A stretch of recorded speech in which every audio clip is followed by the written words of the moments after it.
Welcome to The Value Shot. I'm Jeffrey D. Brown, publisher and editor of Guitar Business World. Now, these 16 original episodes were featured at the back of the show on Guitar Business Radio, where I talked about some basic foundational building blocks that you can use to help drive your business or career to the next level. Those segments have now been edited and repackaged for presentation here on GBW. They're short and full of simple but really powerful ideas you can put to use right now. I suggest listening to them in sequence to get the most out of them. So let's get to it.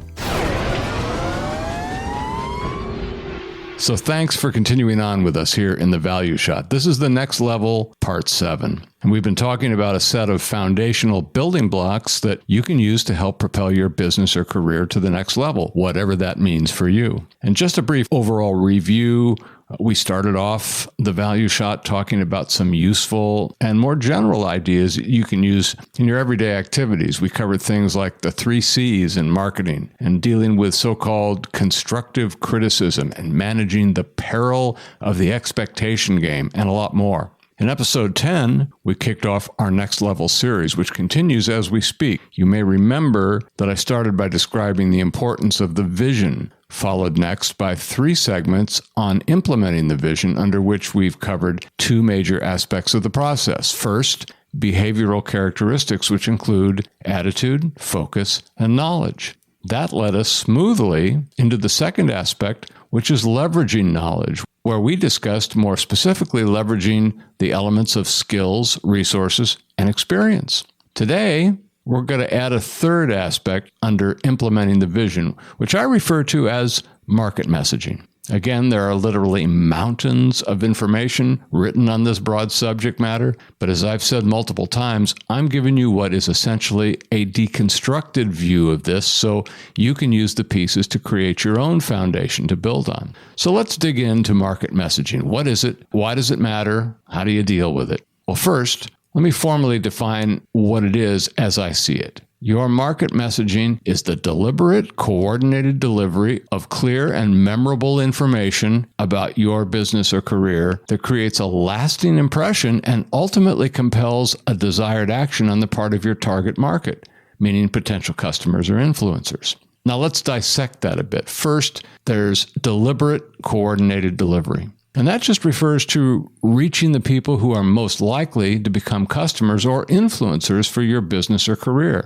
And we'll get into more detail on all of that stuff. But what about clear and memorable information about your business or career that creates a lasting impression? Well, simple. People have to remember something positive about you or your business in order for them to be motivated to take some kind of action in your favor, which, of course, is the overarching purpose of the messaging. So some of you might be asking, well, what difference does this make? And I've heard a lot of folks say, hey, nobody knows my business or products better than me, so I just tell it like it is. That ought to be enough, right? Well, unfortunately, most of the time it usually isn't. And here are some reasons why. You may be too close to your business. You may be biased. Well, you probably are biased. You may assume that your potential customers see things the same way you do. And believe me, that's perfectly natural. It just isn't always that helpful to you or your business. And let's be honest, most of the time, the market has a different view, as shocking and frustrating as that may seem to us at times.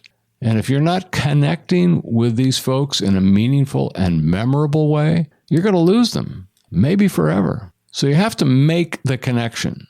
Sometimes this happens quickly, sometimes it requires a longer-term effort. And either one is okay as long as you're serious about what you're doing and you're in it for the long haul. And for this purpose, I would simply define that connection again as something positive that is remembered about you or your business by a potential customer or someone who can influence the market in your direction. Both are very important. So why does this matter? Well, one answer is that most businesses or careers cannot operate in a vacuum. Some can and do, but most can't and don't. You have to communicate with the people you depend on to propel your business or your career. And while it's possible to be haphazard in your communications, thoughtfulness, in my view, is almost always more desirable. And by the way, I'm for a balanced approach. And it's easy to get out of balance on this stuff. I'm not a big fan of committees most of the time. You get 4 or 5 people around a table and try to communally write some ad copy or a press release or something.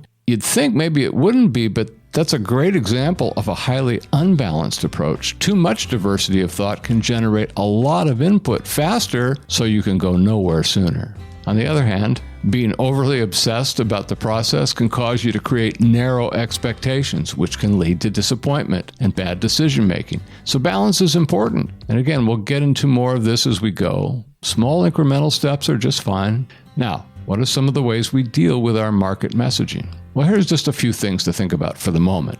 One of the great lessons I learned from the thick of my magazine publisher days was the art of repurposing. Typically, with the magazine at the hub, we would, of course, create all kinds of ancillary activities utilizing the magazine's identity and reach in the market. And often we would create editorial content or marketing materials with the intent of using them in as many of these activities and other vehicles as possible. And so when creating these things, we were always considering how they would be used and might play across the board. What all that did, and still does today, is help instill consistency of messaging across different vehicles and venues and outlets, anywhere the message can be seen. That doesn't mean that there isn't some tweaking done for these different channels. There is, and that's normal. But this is one of the ways we can think outside of the single path we may be often inclined to travel. It helps us to get used to the idea that there are usually many roads that will take you to where you want to go,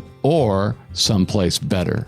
And anything that helps us open our eyes that much wider is a good thing in my view, which, by the way, is a lot wider than it used to be. And I'm happy to share with you whatever I know. I hope it helps. Let me know if you have any questions. I always look forward to hearing from you. And as usual, stay positive, keep your eye on that destination, and make sure all your options are open on how you're going to get there. Well, I hope you got some value from that, but I do want to emphasize again the need to listen in sequence. And just so you know, there are brand new episodes of The Value Shot on the way, so be sure you're subscribed to Guitar Business World here on Substack to get those, as well as new editorial features and valuable resources. As always, we love to hear from you with questions or thoughts. You can contact us directly at guitarbusiness@substack.com. guitarbusiness@substack.com. I'm Jeffrey D. Brown. Thanks for listening, and I'll see you next time.